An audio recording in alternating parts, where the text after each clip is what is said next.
grew up on a wheat ranch in Elmira, Washington. I always had animals around. I learned on the farm that farmers know a lot about a lot of things, but they're not always as efficient as they could be. I could see that farmers and ranchers could be more efficient if they were able to harness technology.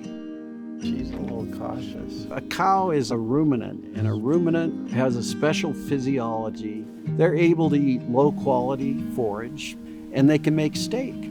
And one of the byproducts is methane and CO2, and that's a loss. It represents a loss of energy, it represents a loss of efficiency. When an animal comes, their ear tag is red. When their head is in just the right position for us to capture all of the gas that comes from their muzzle, it dispenses feed. So we measure methane, carbon dioxide, hydrogen, and molecular oxygen, air. From those gases, we can tell how hard the animals are working to graze.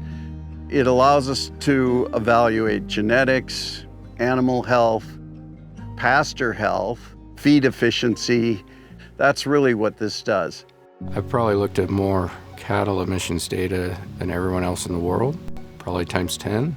What really excites me in the data is when you see trends like certain feed additives or pharmaceuticals can work really well to reduce methane.